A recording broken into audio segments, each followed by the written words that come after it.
Informal letter লিখলেও প্যারা নাই। ওকে, মানে এখন যার যেটা ভালো লাগে, ইমেল হলো ছোট, সো আমি ওই জন্য ওইটা লেখা প্রেফার করতাম, সেম মার্ক ছোট।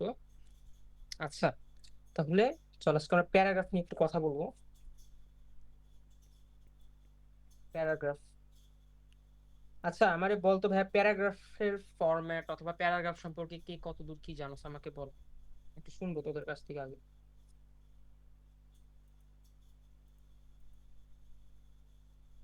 একটা টাইটেল দেওয়া থাকবে অ্যান্ড সেই টাইটেলের ওপর এক প্যারায় বর্ণনা করতে হবে সব কিছু। এটা প্যারাগ্রাফ। হ্যাঁ, আচ্ছা ঠিক আছে। যে দেখ, যে সিকবা একটা কথা বলছে এক প্যারায়, সো প্যারাগ্রাফের একটা বিশিষ্ট মানে একটা ইউনিকনেস আছে, এটা হলো যে আমাদের একটা প্যারা হবে অনলি, মনে থাকবে, অনলি একটা প্যারা হবে, কোনো বড় ছোট কিছু নাই, কোনো এক মানে আলাদা কোনো প্যারা নাই, স্টার্টিং এর কোনো প্যারা নাই, লাস্টের মানে এন্ডিং এর কোনো প্যারা নাই, এরকম কিছু না। সেম কথা টাইটেল কেমনে লিখবো ভাইয়া, টাইটেল, আচ্ছা টাইটেল, টাইটেল ইউজুয়ালি এমনি দিবি, আচ্ছা, আ রেইনি ডে। দেখ এখানে আমি সবগুলার ফার্স্ট হ্যান্ড কিন্তু বড় হাতে দিছি। এখন এখানে আরেকটা জিনিস আছে, এই জিনিসটা খেয়াল করা লাগবে। আহ উম, আচ্ছা, my first day at school, এখানে দেখ আমি সবকিছু কিন্তু ফার্স্ট মানে বড় হাতে দিছি, কেবল এট ছাড়া। যে সকল জায়গায় দেখবি যে হলো মানে প্রিপোজিশন আছে, বুঝছস, ওই সকল জায়গায় তোরা করবি কি, এই ছোট হাতে দিবি, মানে প্রিপোজিশনের আগে কখনো বড় হাতের হয় না। যেমন আমাদের ইউনিভার্সিটির নাম হলো BUP, Bangladesh university of professionals, তো এখানে অফেন ওটা কিন্তু সবসময় ছোট হাতের হয়। বা বুয়েটের Bangladesh university of engineering and technology, এখানে দেখবি যে অফের ও সবসময় ছোট হাতের হচ্ছে।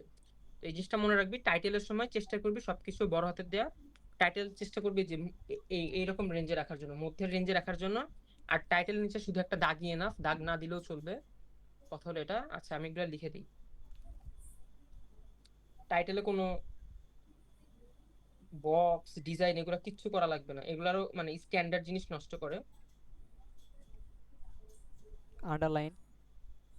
একটা আন্ডারলাইন, শুধু একটা দাগ দিয়ে এনাফ, একটা দাগই এনাফ, মানে এর চাইতে বেশি কিছু করা লাগবে না। আচ্ছা, আরেকটা জিনিস বলবো, যে কোনো রাইটিং, যে কোনো রাইটিং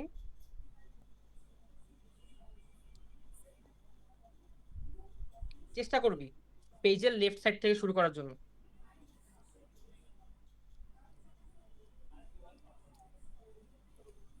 আচ্ছা, লেফট লেফট পেজই লিখি, মানে খাতাটা যখন ওপেন করবি বাম পাশের যে পেজটা থাকে ওই পেজ থেকে শুরু করবি আর কি।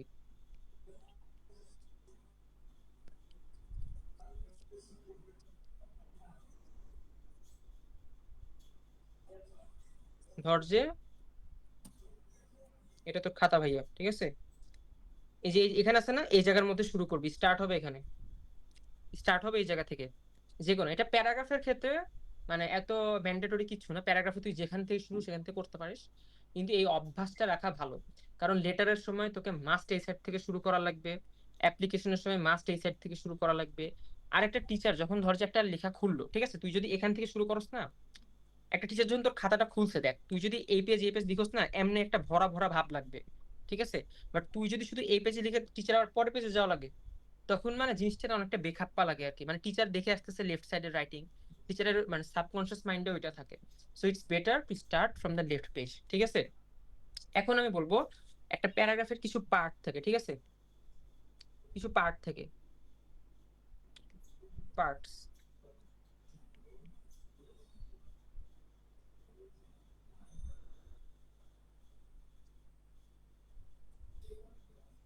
আচ্ছা, ভাগগুলো যদি আমি লিখি, ধর যে এগুলা মানে কমন সেন্স, বাট এগুলো জেনে রাখা ভালো আর কি, এই জিনিসগুলো ইনক্লুড, এই জিনিসগুলো টিচারটা খুঁজবে। এক নাম্বার জিনিস, টপিক সেন্টেন্স।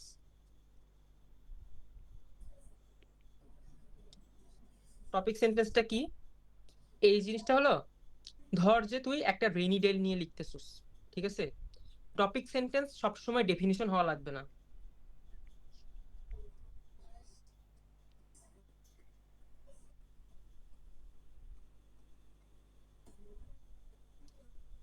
এই জিনিসটা না ধর যে হোল কনসেপ্টের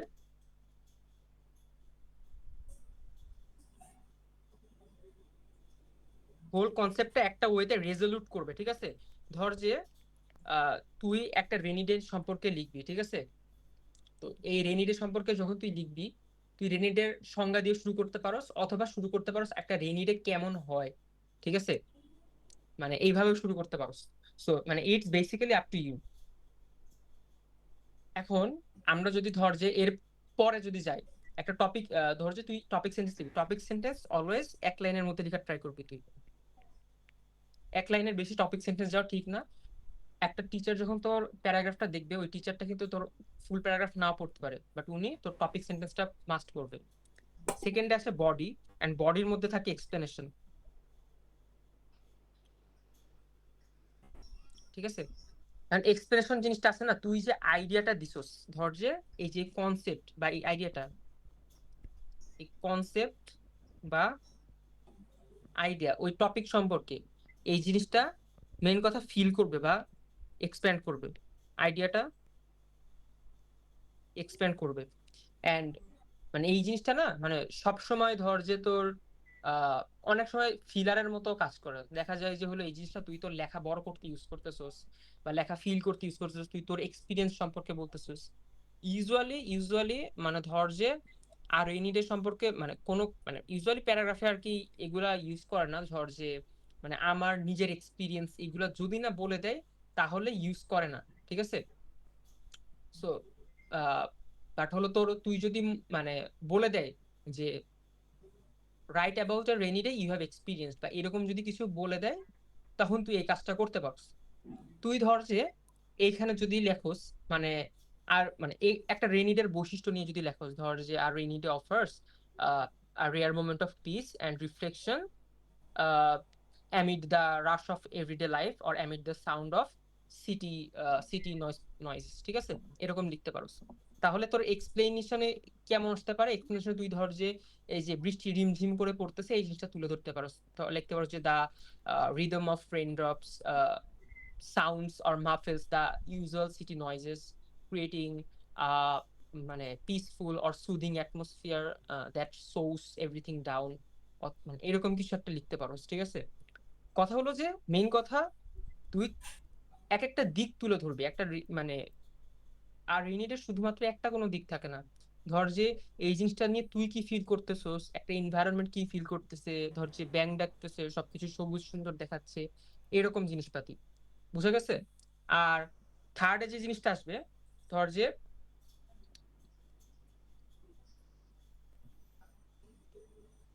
থার্ডে যে জিনিসটা আসবে ধর যে এভিডেন্স অথবা এক্সাম্পল। তুই যে এই কথাগুলা বলতেছিস, ধর যে একটা মানুষ আহ ধর যে ট্রেনে জার্নি করতেছে, তখন হলো গিয়ে রেইনড্রপ পড়তেছে, অথবা সে জানালার পাশে বসে আছে তখন হলো রেইনড্রপ পড়তেছে। এই সিনারিও গুলো তুলে ধরা, ধরে যে আহ তো এমন হয় না যে স্টুডেন্টদের ক্ষেত্রে, আচ্ছা আমি এটা লিখি, ধর যে এভিডেন্স বা এরকম একটা পার্ট। ধর যে এখানে ধর কি হইতে পারে, ওই যে অনেক সময় আমরা ক্লাসে বসে আছি একটা রেইনি ডের মধ্যে, অনেক গ্লুমি একটা ওয়েদার, টিচার আসতেছে না, এই জিনিসটা তুলে ধরতে পারোস। লিখতে পারোস এরকম যে ধর যে for instance student often find themselves reading by the window or chatting around and their routine softened by the grey clouds outside, এমনি বলতে পারোস। ধর যে একটা সুন্দর সিনারিও তুই তুলে ধরলি। বাট এই সব জায়গায় আমাদের খেয়াল রাখতে হবে আমাদের যাতে আমাদের জন্য হলো গ্রামাটিক্যাল কোনো ভুল না যায়, কারণ আমরা যখন মানে মনের জিনিস এক্সপ্লেন করতে যাই তখনই আমরা ভেবাচেকে খাই যায়, আরে বাংলাতে তো সুন্দর করে বললাম, ইংলিশ এখন এটাকে সিম্পলিফাই করা টাফ হয়ে যায়। এখন এই জিনিসটা নিজের বিল্ড করা লাগবে। বোঝা গেছে? আচ্ছা আমরা এভিডেন্সে কি বললাম? ধর যে এভিডেন্সের মধ্যে দা সিনারিও অথবা দা এক্সপেরিয়েন্স অথবা ধর যে দা ফিল, তুই কে কি ফিল করতেছিস, দা দা এনভায়রনমেন্ট, ঠিক আছে? একটা ট্রেন জার্নির ক্ষেত্রে কি হইতে পারতো, তুই ট্রেনে বসে হলো চায় চুমুক দিচ্ছস, অথবা কোন একটা লোক তোর সামনে বসে আছে, সে বই পড়তেছে, তোর উপরের কুশনে হলো দেখা গেল যে একজন শুয়ে আছে, তুই দেখা গেল যে অনেক দূরে তাকায় আছিস। সো এইরকম জিনিসপাতি, ঠিক আছে? কোনো টিচার যদি তোর রাইটিংটা পড়ে তাহলে যেন মানে সে তোর মতো থট প্রসেসে ঢুকতে পারে এরকম। আর আরেকটা যে যে জিনিস এটা আমরা মানে ইয়ে করি না, এটা হলো ট্রানজিশন। এই জিনিসটা আমরা আমাদের সবচেয়ে বড় ভুল হয় কি, আমরা হুটহাট একটা থেকে আরেকটার মধ্যে যাই, ঠিক আছে? সো একটা হুটহাট ধর যে আমরা এটা করলাম, এটা পর হুট করে আমরা এটার মধ্যে গেলাম। কিছু ট্রানজিশন লাগে, ধর যে আহ, কি বলবো, এই যে ধর যে মোর ওভার, বিসাইডস বা লিঙ্কিং সেন্টেন্স, এগুলোর মেইনলি ধর যে দুইটা সেন্টেন্স লিঙ্ক করা, লিঙ্কিং সেন্টেন্স, ঠিক আছে? সো বেসিক্যালি তোর যেগুলা করা লাগবে, আহ দুইটা দুইটা ধর যে ফেজ বা দুইটা জিনিস নিয়ে তুই আলোচনা করলি, এই দুইটা জিনিসের মধ্যে তোর যাতে একটা স্মুথ ট্রানজিশন থাকে, ঠিক আছে? বিল্ডিংটা যাতে সুন্দর হয়, এই জিনিসটা নিয়ে। এখন টপিক সেন্টেন্স জিনিসটা, এটা নিয়ে আমি আরেকটু কথা বলবো, এই টপিক সেন্টেন্স নিয়ে, ঠিক আছে? এই টপিক সেন্টেন্সে যে সকল জিনিস থাকা লাগবে, ধর যে ক্লিয়ারলি তুই যেটা নিয়ে কথা বলবি এর বাইরে ক্লিয়ারলি বলবি, প্লাস এক্সটেনশন মানে বাহিরের কোনো কথা বলবি না, কোনো এক্সটেনশন নাই, ঠিক আছে? কোনো উল্টা পাল্টা কিচ্ছু নাই, মেইন আইডিয়া অনলি, মেইন যে কনসেপ্ট বা মেইন আইডিয়া এটা নিয়ে কথা বলবি। দেখ, আমি তোদের একটা কথা বলি, প্যারাগ্রাফে যেই প্যারাগ্রাফ লেখা শুরু করার কোনো দরকার নেই, প্যারাগ্রাফে যাবি, একটা মাথার মধ্যে একটা থট প্রসেস নিবি যে আমি আমার প্যারাগ্রাফ এমনি এমনি সাজাবো। ফার্স্টে আমি এই পার্টটুক নিয়ে কথা বলবো, এরপর আমি এই জিনিসগুলো নিয়ে কথা বলবো, এরপর আমি এন্ডিংটা এমনি করবো, ভিতরে আমার এই সিনারিও থাকবে, এইভাবে এভাবে আমি আগাবো। দরকার হলে একটা রাফ পেজের মধ্যে সুন্দর করে লিখে নিবি, যেটা আমি করতাম। ইউজুয়ালি আমি রাফ পেজের মধ্যে একটু নোট করে নিতাম যে আমি আমি এই এই ফ্লোতে যাব। যখন তুই লেখা শুরু করবি না, তখন দেখবি অ্যাড হওয়ার মতো আরো আরো আইডিয়া মাথার মধ্যে আসতেছে, ঠিক আছে? সো ওই জিনিসগুলা। আচ্ছা, এরপরে তোর মানে তুই যে টোনে কথা বলবি, ধর যে তুই একটা ফর্মাল টোনে কথা বলতেছস, মানে কথা বলার আইডিয়া, ধর যে তুই মানে ছোট সিম্পল ওয়ার্ড ইউজ করছিস, ধর কি বলা যায়, ধর এয়ার পলিউশন নিয়ে কথা বলতেছস, তুই একজন লিখছে পলিউশন ইজ ব্যাড, ঠিক আছে? ধর যে এমনি লিখছে একজন, আরেকজন লিখছে urban air pollution causes serious health risk, অথবা ধর যে it causes diseases or health risk specially for children or the elderly, এরকম। সো এই সকল কথার মধ্যে দেখ, যে লিখছে পলিউশন ইজ ব্যাড আর যে ওইটার ইম্প্যাক্টটা ভালো মতো বর্ণনা করতে পারছে, দুজনের মধ্যে কিন্তু পার্থক্য বোঝা যাচ্ছে। তুই দেখ যে তোর প্যারাগ্রাফের প্রথম পার্ট অনেক সিম্পল করলি, লাস্ট পার্টে অনেক সুন্দর সুন্দর কথা লিখলি, দেখা গেল যে তুই হয়তো বাসায় এসে ভাবলি যে আরে আমি তো অনেক সুন্দর করে লিখছি, বাট তুই যে প্রথমে একটু নর্মাল অর্ডিনারি কথা লিখছস, এই জন্য একটু পিছনে পড়ে যেতে পারছ। বাট আমি সবসময় এই ইউনিক জিনিসের চাইতেও বেশি প্রেফার করি যাতে অ্যাটলিস্ট গ্রামাটিক্যালি ঠিক হয়। তুই সিমসাম লেখোস, সাধারণ লেখোস, অর্ডিনারি, কোনো প্যারা নাই, বাট তোর যাতে গ্রামাটিক্যাল মিস্টেক কখনো না হয়, কারণ গ্রামাটিক্যাল মিস্টেক গুলো স্যার করবে কি, কিচ্ছু না, এরকম এরকম দুই তিনটা নিচে দাগ দিবে, ঠিক হলেও দাগ দিবে, কেন দাগ দিবে এটার কোনো এক্সপ্লেনেশন নাই, এরপরে মার্ক কাটে দিবে, ঠিক আছে? কারণ স্যার অটোমেটিক স্যারের মাইন্ড এটা ঢুকে গেছে যে তুই সামনে আরো কিছু ভুল করবি। ওকে, এখন এক্সপ্লেনেশন যে জিনিসটা আছে না, এক্সপ্লেনেশনের মধ্যে কিছু কথা বলি। এখানে অলওয়েজ নিজেকে কোশ্চেন করবি যে জিনিসটা কিভাবে হচ্ছে, কেন হচ্ছে, ঠিক আছে? হাউ এন্ড হোয়াই, এই দুইটা জিনিস। ধর যে আহ, আমি বলি, আহ, আমরা ধর যে কি নিয়ে কথা বলতে পারি, আচ্ছা রেইনি ডে নিয়ে কথা বলতে পারি। ধর যে রেইনি ডেতে কিভাবে হয়, প্রসেসটা কিভাবে হয়, হঠাৎ করে ক্লাউড চলে আসলো, ঠিক আছে? বা এরপরে ধীরে ধীরে বৃষ্টি হওয়া শুরু করলো, কারণ তুই কিন্তু এক্সপ্লেনেশন দিয়েই পরে সিনারিওর মধ্যে ঢুকবি। এই জিনিসগুলা বলতে বলতেই তুই কিন্তু সিনারিওর মধ্যে ঢুকে যাবি, যে ওই যে বৃষ্টিটা ধর যে পড়তেছে, এরপরে ধর যে আশেপাশে এনভায়রনমেন্ট কি হচ্ছে, যে রিমঝিম শব্দ হচ্ছে, হঠাৎ ব্যাং ডাকা শুরু করলো, ধর যে রোডে অনেক গাড়ি চলতেছিল, সো এরকম জিনিসপাতি আমরা যখন ধর যে কিছু প্যারাগ্রাফ দেখবো, তখন আমরা এই জিনিসটা বুঝতে পারবো, এগুলো তখন চোখের মধ্যে পড়বে। তোরা তোরা কিন্তু কখনো প্যারাগ্রাফ মুখস্থ করবি না, আমাদের মেইন আইডিয়া হলো আমাদের ফ্রি হ্যান্ড রাইটিং করা লাগবে, ঠিক আছে? আমাদের মেইন ফোকাস হলো যাতে আমরা প্যারাগ্রাফ সম্পর্কে, ধর যে আমাকে কোনো কিছু সম্পর্কে আমি লাইফে শুধু একবার দেখছি, বা লাইফে ওটা সম্পর্কে আমি জানি, ডে টু ডে লাইফে ইউজ করি, এটা নিয়ে আমাকে যাতে বসাই দিলে আমি কিছু একটা করে বেরোইতে পারি, ঠিক আছে? আমি যাতে কোন রকম ধর যে ওইটা সম্পর্কে কোনো বইয়ের বুকিশ প্যারাগ্রাফ না পড়ে আমি যাতে একটা ভালো প্যারাগ্রাফ ডেভেলপ করে এক্সাম হল থেকে বেরোইতে পারি। তোর এক্সাম হলে কিন্তু এর নিতে দিবে না, তোর এক্সাম হলে যদি জুলাই রেভলিউশন নিয়ে আসতে লিখতে বলে, ওইটা কিন্তু ফার মোর কমপ্লেক্স একটা টপিক। বাট তুই যদি মানে বোঝার চেষ্টা করো জুলাই, দেখ জুলাই রেভলিউশনের টপিক কি হতে পারে, জুলাই রেভলিউশন টপিক হতে পারে July July revolution has played a significant role in the in the life time অথবা in the life line of sovereign Bangladesh country. এমনি লিখতে পারো যে একটা স্বাধীন দেশ হওয়ার পরেও এটা মানে লাইফ মানে বাংলাদেশের লাইফে একটা অনেক বড় মানে রোল প্লে করছে। সো এরকম জিনিসপাতি কেউ যদি এখন চায় যে জুলাই রেভলিউশনের সংজ্ঞা লিখতে, ধর যে একজন লিখলো যে এইভাবে যে হলো জুলাই আমরা অনেক বড় একটা সংগ্রাম করছি এই জন্য এটার নাম জুলাই রেভলিউশন, এইটা ভালো হলো না আগেরটা ভালো হলো আমাকে বলতো? আগেরটা। আগেরটা অফকোর্স, কারণ আমি ইম্প্যাক্টটা বুঝাইতে পারছি। অ্যান্ড ওই ইম্প্যাক্ট আমি তো বেসিক্যালি কি করব দেখ শিখবা, আমি কিন্তু ওই ইম্প্যাক্টটাই বর্ণনা করবো, আমি কিন্তু এটা বর্ণনা করবো না যে জুলাই মাস কি, জুলাই মাসের কত তারিখ কি হচ্ছে, এগুলো কিন্তু বর্ণনা করবো না। ঘটনাগুলো লিখবো, বাট আমার কিন্তু ওই তারিখ ওয়াইজ বা এইসব জিনিসপাতি বা রেভলিউশন কাকে বলে এইসব বর্ণনা করা লাগবে না। ওইটার ইম্প্যাক্টটা আমার যেখানে যেতে চাইছে আর রেইনি ডে চাইছে আর রেইনি ডের ইম্প্যাক্টটা বর্ণনা করবো। বেশিরভাগ কোশ্চেনে এরকম হয়, তুই দেখবি যে আমরা যখন ধর ছোটবেলায় লিখতাম প্যারাগ্রাফ তখন দেখবি যে কোয়েশ্চেন ওয়াইজ দেওয়া থাকতো, মানে প্যারাগ্রাফের টপিক দেওয়া থাকতো, এরপরে লেখা থাকতো যে why, how, what is it, এমনি লেখা থাকতো। এগুলো কি, এগুলো অ্যাকচুয়ালি ইম্প্যাক্ট বোঝানোর জন্য। হোয়াই হাউ তুই যখন বলবি এইগুলো বেসিক্যালি তুই মানে যে আফটার ম্যাথটা আছে ব্যাপারটার ওই টপিকটা সেইটা তুই বর্ণনা করতে চাস, রাইট? এরপরে বলি এভিডেন্সের যে ব্যাপারটা, ঠিক আছে, এই ব্যাপারটার মধ্যে তুই real life example, historical references বা কোনো মানুষের কোট, কোনো স্ট্যাটিস্টিক্স, কোনো নাম্বারস বা দেখা গেল যে কোনো সাল, এইগুলা বর্ণনা করতে পারবি। আর একটা জিনিস মনে রাখবি, নেভার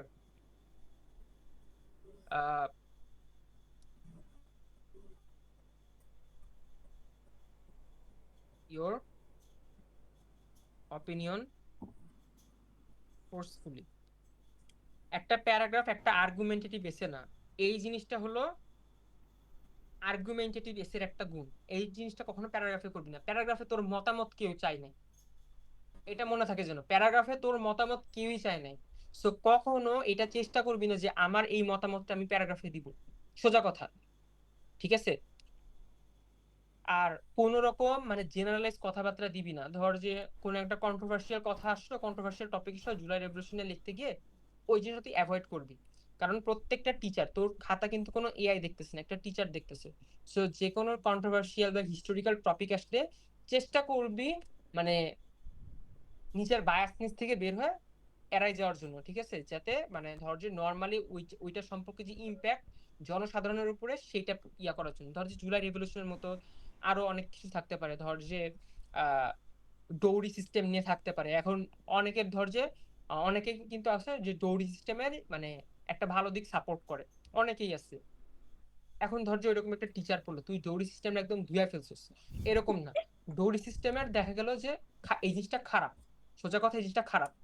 এই জিনিসটা কিভাবে খারাপ, কেন খারাপ, কি ইম্প্যাক্ট ফেলতেছে একটা ধর যে নতুন বউয়ের লাইফে, একটা নতুন ধর যে মেয়ের বাবার সাইডে বা যদি রিভার্স টাইপ হয় ছেলের বাবার সাইডে ইদানিং যেগুলো হইতেছে, সো এইগুলা কিভাবে ইম্প্যাক্ট ফেলতেছে। অথবা ধর যে মানে অনেক সময় তো এমন হয়, এখন তো এমন হয় যে অনেক সময় না বলেই ধর যে এখন বলাও লাগে না, এখন মানে এটা একটা আহ কি রিচুয়ালস টাইপ হয়ে গেছে, ঠিক আছে, যে একটা রিলিজিয়াস ওয়ার্ক, তোর এটা করাই লাগবে এরকম একটা অবস্থা। সো এই জিনিসগুলা এই ট্যাবুগুলো তুলে ধরার চেষ্টা করবি, যে যত ইউনিক আইডিয়া বসে থট প্রসেস বের করতে পারে। ভাইয়া তো তোকে ফরম্যাট বলে দিতে পারবো, ভাই দুনিয়ার মধ্যে তো সব টপিক ভাইয়া শিখাই দিতে পারবো না। আর এই জন্য বেশি বেশি পড়া লাগবে, যার বই পড়ার এক্সপিরিয়েন্স আছে সে দেখবে যে বেটার ওয়েতে এক্সপ্লেন করতে পারতেছে। Because একটা হোল সিনারিও মানে তুই হয়তো একটা নর্মাল পার্সনও একটা সাধারণ ব্রেনের মধ্যে আনতে পারবে, ধর যে আমার মতো একটা পার্সন আনতে পারবে, সিগবার মতো একটা পার্সন আনতে পারবে। এখন ধর যে সিগবা অনেক বেশি বই পড়ে, তখন সিগবার হবে কি, সিগবা জানে যে আমি কোনটার পর কোনটা লিখবো, কোন কথাগুলো অ্যাভয়েড করব, কোন কথাগুলো অ্যাভয়েড করব না, ঠিক আছে, মানে অ্যাভয়েড করার মতো কথাগুলো। এখন ধর যে তুই এমন ভাবে লিখলি, ধর যে যারা ধর যে ডোর সিস্টেম করে ওদেরকে যাবজ্জীবন কারাদণ্ড দিতে দিবি, মানে তুই নিজের একটা অপিনিয়ন দিয়ে দিলি, দিস ক্রিয়েটস দ্য প্রবলেম, ঠিক আছে, এই সকল জিনিসপাতি কখনো করবি না। দেন এই যে ট্রানজিশন নিয়ে যদি কথা বলি, জিনিসটা হলো ফ্লো থাকা লাগবে, প্রথম কথা। এই জিনিসটা প্রথম কথা হলো ফ্লো, দ্বিতীয় কথা হলো লজিক। আজাইরা আজগুবি কিচ্ছু বানাবি না, ঠিক আছে? ধর তুই বৃষ্টির দিন নিয়ে লিখতেছস, এখন বৃষ্টির দিন না লিখতে লিখতে তুই লিখছস যে আমার মানে মনের মধ্যে উথাল পাথাল শুরু হয়, তোর তো এগুলা কেউ জানতে চাই না, ঠিক আছে? মানে লজিকলেস কোনো কথা বলবি না। হ্যাঁ, একটা সুদিং ব্যাপার আছে, এই জিনিসটা সবাই জানে, আমি জানি, তুই জানি, বাট এই জিনিসটা নিয়েই পুরো প্যারাগ্রাফ শেষ করলে কিন্তু প্রবলেম। রেনি ডে মানুষের জীবনে কি প্রবলেম ক্রিয়েট করে না? এই যে শহরের মতো জায়গায় কত যানবাহন আটকায় যায়, জ্যামের সৃষ্টি হয়, রিক্সাওয়ালারা টাকা বাড়ায় দেয়, আছে না, কত আছে না, যারা রোড সাইডে থাকে তাদের জীবন কত মানে অতিশয় কষ্টের হয়ে ওঠে। সো এই জিনিসগুলো কিন্তু তুলে আনা লাগবে। তুই একটা টপিক নিয়ে যখন ভাববি, টপিকের প্রোস এন্ড কনস নিয়ে অলওয়েজ ভাবার চেষ্টা করবি, ঠিক আছে? তোর একদিনে বা এক রাতের মধ্যে প্যারাগ্রাফ লেখা কখনো ভালো হবে না। ধর যে আজকে আমি তোদের প্যারাগ্রাফ শিখালাম, এখন থেকে আমি ধর রেগুলার প্রত্যেক শুক্রবার তোদের করে একটা প্যারাগ্রাফ লিখতে দিব, তোর এই প্যারাগ্রাফ আমাকে দেখাবি, ঠিক আছে? অথবা নিজে থেকে যখন মনে কর যে ফ্রি লাগলো, আচ্ছা একটা কিছু নিয়ে লিখি, এমন হইতে হবে না যে তোর বইয়ের কিছু। ধর যে তুই হলো একটা হলো ক্লেমনের বোতল খেয়ে রাখছো, যে আমার সামনে এখন আছে, তুই এখন লিখছি বাংলাদেশের প্লাস্টিক ইন্ডাস্ট্রি, বা শুধুমাত্র প্লাস্টিক প্লাস্টিক নিয়ে লেখার জন্য। তো এটা নিয়ে লিখতে বসে যাবি, যত লিখবি যত পড়বি তত দেখবি যে মানে ফ্লোটা ক্লিয়ার হচ্ছে। ওকে, এখন একটা প্যারাগ্রাফ লেখার শেষ হওয়ার পরে যখন প্র্যাকটিস করতেছিস তখন কিছু জিনিস নিজেকে আস্ক করবি, ঠিক আছে? টপিক সেন্টেন্স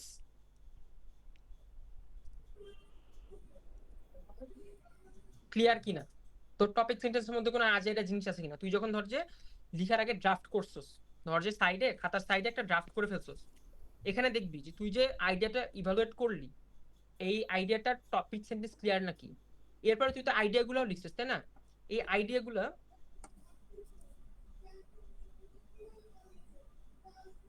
তুই সঠিক মতো এক্সপ্লেইন করছিস কিনা, এক্সপ্লেইন অর বোগাস মানে উল্টাপাল্টা লিখছিস কিনা, নিজেই জাজ করবি, ঠিক আছে? বোকারা করবে কি, ওই পরীক্ষা দিয়ে আসার পর আরে এগুলোও তো লেখা যেত, এগুলাও লেখা যেত, এগুলো করার কোনো দরকার নাই। ইংলিশ ফার্স্ট পেপারে বহুত টাইম পাবি ভাই, মানে ইংলিশ পরীক্ষাতেই টাইম পাওয়া যায় ভালো, জাস্ট গ্রামাটিক্যাল জিনিসগুলো দ্রুত শেষ করতে পারলে ভালো টাইম পাওয়া যায়। এরপরে লিখবি, দেখ তুই এমন একটা কাজ করছিস মানে তোর ফোকাসটা ঠিক আছে নাকি, ঠিক আছে? ধর যে তুই হলো এই ধর যে পলিউশন নিয়ে লিখছিস, এয়ার পলিউশন তোরে বলছি এয়ার পলিউশন নিয়ে লিখতে, তুই লিখতে লিখতে দেখা গেল মানে পলিউশনে চলে গেছিস, মানে ওভারঅল পলিউশনে, মানে এরকম একটা অবস্থায় করছিস। এটা কি ঠিক হলো? প্যারাগ্রাফের ফোকাস কিন্তু সরে গেছে। তোর প্যারাগ্রাফের ফোকাস ছিল শুধু এয়ার, মানে এয়ার পলিউশন কি, কেন হচ্ছে, এটার প্রোস কি কনস কি, এটা কিভাবে ইস্যুটা রিজলভ করা যায়, কিভাবে এয়ার কোয়ালিটি বেটার করা যায়, ওয়ার্ল্ড এয়ার কোয়ালিটির যে হলো মানে স্ট্যাটিস্টিক্সটা আছে এটা কি বলে, বাংলাদেশের প্রেক্ষাপটে জিনিসটা কেমন। সব সময় একটা জিনিস চিন্তা করবি যখন একটা ইন্টারন্যাশনাল প্রবলেম অথবা ইস্যু অথবা ন্যাশনাল প্রবলেম অথবা ইস্যু নিয়ে লিখতে দিবে, অলওয়েজ অলওয়েজ নিজের দেশের পার্সপেক্টিভটা মানে লক ইন রাখার চেষ্টা করবি।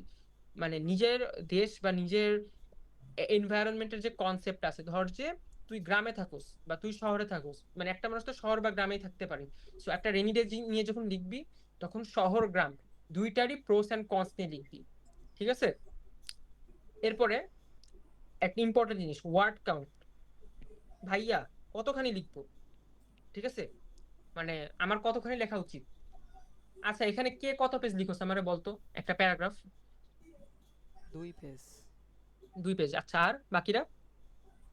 আমার 2.5 পেজের একটু একটু বেশি হয়। আচ্ছা 2.5 পেজ একটু বেশি। এরপরে আর 2 পেজ আচ্ছা ফাইজে 2 পেজ দেয়, নোভা আমি নোভা। তোর সাউন্ড এমন আসতেছে কেন? এখন শোনা যাচ্ছে? হ্যাঁ শোনা যাচ্ছে। আচ্ছা ফাইজে বল। ভাইয়া 2 পেজের মধ্যেই লেখা হয়। আচ্ছা পেজ না হিসাব করে নিজে যে পেজে লেখোস, নিজে যখন খাতায় লেখোস, তোর তো একটা এস্টিমেট আছে না কতগুলো ওয়ার্ড লিখতেছোস? অলওয়েজ ট্রাই করবি যে 2.5 পেজ ক্রস করার জন্য, ঠিক আছে? এটা ট্রাই করবি অলওয়েজ। আর মানে ব্রুইসিং করবি না বেশি, ব্রুইসিং মানে কাটাকাটি, ঠিক আছে? ব্রুইসিং করা যাবে না। কথা হলো ধর যে একটা ছেলে মানে ভুল টুল করছে, ঠিক আছে, ভুল টুল করছে, ট্রানজিশনও ঠিক মতো তেমন একটা ভালো করে নাই, করছে চলার মতো করছে, কিন্তু ছেলেটা না খাতার মধ্যে কোনো কাটাকাটি করে না, মানে নো কাটাকাটি, হয়তো বা একটা দুইটা বিয়ারলি হয়েছে তাও গ্রামাটিক্যাল পার্টে। ওই ছেলেটা না মানে ডিফল্ট ভালো নাম্বার পাবে, ডিফল্টই 7-8 পাই যাবে। কারণ টিচাররা না ফ্রেশ খাতা দেখতে অনেক পছন্দ করে, ইংলিশ টিচাররা। আমার স্যার যখন খাতা দেখতো আমি আমি জিনিসটা খেয়াল করছি, ইভেন আমি নিজেও খাতা দেখছি, বাট আমি জিনিসটা তখন তখন তো আমার মাথায় এগুলো কাজ করতো না, তখন আমি ফার্স্ট ইয়ারে ছিলাম। স্যার যে সকল খাতা ধর যে দেখা যাচ্ছে একদম ফ্রেশ হাতের লেখা, ওই সকল খাতা 2-3 লাইন পড়ে মার, ঠিক আছে, 2-3 লাইন পড়ে আর বেশি পড়তো না। কারণ প্রথম দিকে তো আর মানে এত তো মনে কর যে যার হাতের লেখা সুন্দর তো এত বোকা না যে হলো গিয়া ফার্স্ট 2-3 লাইনে হলো গ্রামাটিক্যাল ভুল করবে। ধর যে ফার্স্ট 2-3 লাইন ঠিক আছে, ভিতরে 2-1টা লাইন পড়লো, ওইখানে কোনো গ্রামাটিক্যাল ভুল পাইলো না, আরামে 7-8 দিয়ে দেয় 10-এর মধ্যে। সো এই জিনিসটা হইলো গিয়ে তোর তোর মার্ক পাও কিসের উপর ডিপেন্ড করবে, অ্যাটলাস্ট তো স্যারের উপরে। এটা তো মানে এমন না যে সবাই ইকুয়ালি মার্ক পাবে। সো স্যারকে প্লিজ করার জন্য যেভাবে লেখা লাগে ওইভাবেই লেখা লাগবে, ঠিক আছে।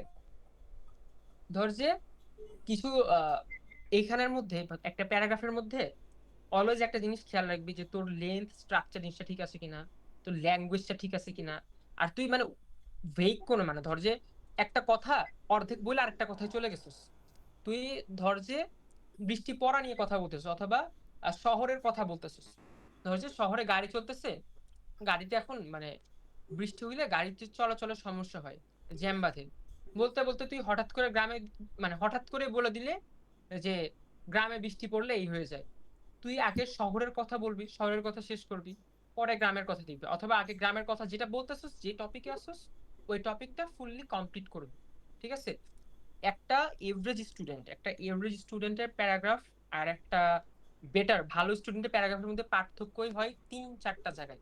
প্রথম কথা হলো তার টপিক সেন্টেন্স ভালো হবে। টপিক সেন্টেন্স আমি আবার বলতেছি, এই জিনিসটা না ডিফারেন্স ক্রিয়েট করবে। সোজা কথা, ইভেন আমি হলো যে 2টা ইন্টারন্যাশনাল অ্যাওয়ার্ড জিতছি, এখানেও আমার মনে হয় যে আমার টপিক সেন্টেন্সের গুরুত্ব সবচেয়ে বেশি ছিল। আমি যখন একটা এসে লিখতাম, এসে কি এটা হলো বলে থিসিস সেন্টেন্স, মানে এসেতে সেম জিনিস, বাট এসেতে একটা প্যারা বা প্যারার চেয়ে একটু কম লাগে, মানে একটা প্রথম প্যারার 2টা বা একটা সেন্টেন্সই বা 2টা সেন্টেন্স, এইটা নিয়ে হয় একটা থিসিস সেন্টেন্স, ঠিক আছে। এই সেম আইডিয়া সেম কনসেপ্ট আমাদের তো মনে হয় না এসে আছে, সো এসে থাকলে দেখাইতাম সেম জিনিস। একটা যখন টপিক সেন্টেন্স লিখবি তুই ওই জিনিসটার হোল ইম্প্যাক্ট একটা লাইনে কত বেটার ওয়েতে,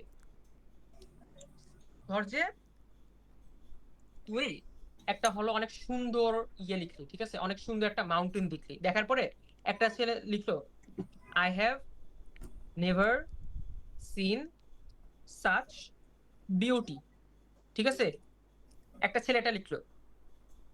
আরেকটা ছেলে লিখলো never have I seen such beauty. আচ্ছা কোনটা সুন্দর লাগে তোদের কাছে বলতো? মানে সেকেন্ডটা। একটা হ্যাঁ, মানে এই জিনিসটা দেখে মনে হচ্ছিল যে ছেলেটা ইংলিশ পারে, ও ইংলিশ সম্পর্কে পড়ছে, ও ইংলিশের একটা লাইন পড়ছে। এই জিনিস পড়তে কিন্তু তোর ইংলিশ স্ট্রাকচার গ্রামার কিছু জানা লাগবে না, কারণ তুই এরকম লাইন হাজারটা দিনে দিনে পড়বি, ঠিক আছে। তুই যদি ইংলিশ বই পড়াস ফ্রি টাইমে এরকম, বা তুই যদি হলো নিউজ পেপারও পড়স এরকম অনেক, এটা তো ভাই বেসিক, ধর যে এটা আমি একদম মানে টপ অফ দ্য মাইন্ডের জন্য বললাম বেসিক। এইরকম কিছু কিছু মানে ধর যে স্ট্রাকচার, অনেকে মনে করে ওয়ার্ড যত সুন্দর হবে, হ্যাঁ ভোকাবিউলারি সুন্দর হলে ভালো, বাট একটা সেন্টেন্সের স্ট্রাকচার জিনিসটাকে মানে আরো সুন্দর করতে পারে। ধর যে তুই grammatically second conditional third conditional ওর মতো ওয়ার্ড গুলো ইউজ করতেছিস, যখন ধর যে তুই কোনো কিছু ইমাজিনারি কিছু করতেছিস সেকেন্ড কন্ডিশনাল বা থার্ড কন্ডিশনাল আনতেছিস, স্যার তখন বুঝতে পারবে যে ছেলেটা অ্যাপ্লিকেশন জানে। এই জিনিসটা কিন্তু তুই গ্রামাটিক্যালি জানোস না, বাট স্যার মনে করবে কি যে ছেলেটা গ্রামের সাথে বেশ ভালো মতো পরিচিত, ঠিক আছে। এখন আমাকে বল যে ভাইয়া একটা মানে প্যারাগ্রাফ নিয়ে কোনো যদি কোয়েশ্চেন থাকে আমাকে একটু জিজ্ঞাসা করতে পারোস, এনিওয়ান।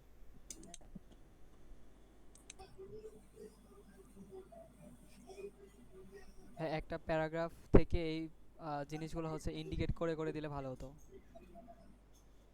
মানে আমি তো আজকে তোদের জন্য কোনো প্যারাগ্রাফ রাখিনি আমার স্লাইডে, সো আমি কালকে করাইলে একটু হবে। আমি হলো চাইতেছি তোদের টানা 3 দিন ক্লাস নিব, হ্যাঁ, আজকে সমস্যা কালকে নেই। পরশু। আচ্ছা ভাই পরশু তো আমি পারবো না, কেন পারবি না বল?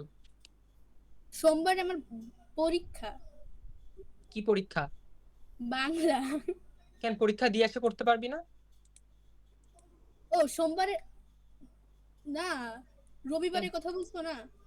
পরপর 3 দিন, আজ তো শুক্রবার। আচ্ছা হ্যাঁ আচ্ছা, তো সোমবারে বাংলা পরীক্ষা। আচ্ছা তাহলে হ্যাঁ আমরা শুক্র করব, শনি করব, আর হলো সোম করব, ঠিক আছে? আমার হ্যাঁ তো তাহলে প্রতিদিনই পরীক্ষা। সমস্যা নেই।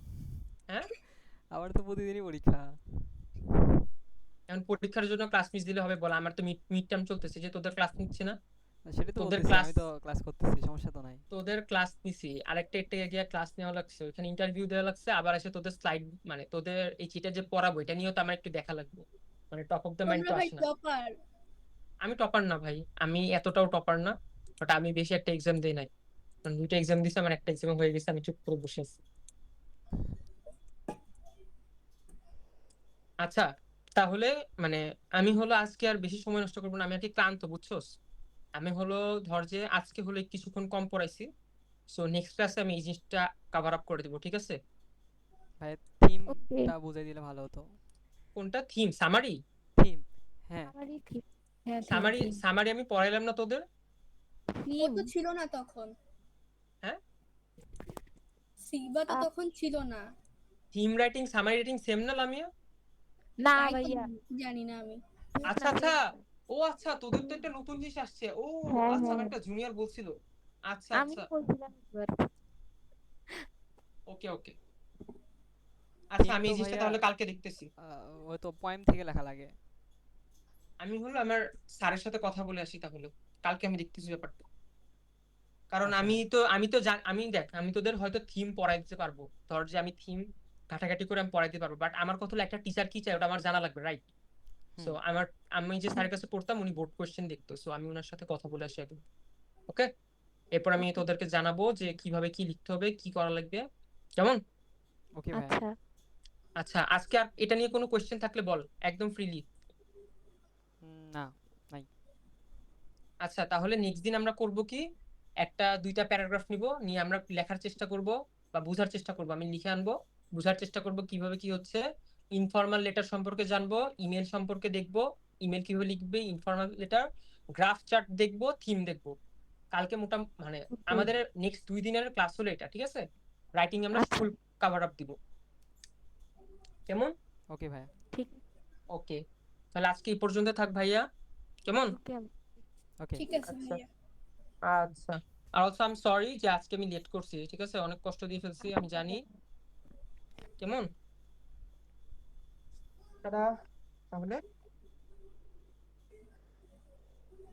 ঠিক আছে ভাইয়া, আল্লাহ আসসালামু আলাইকুম হাফেজ। ভাইয়া।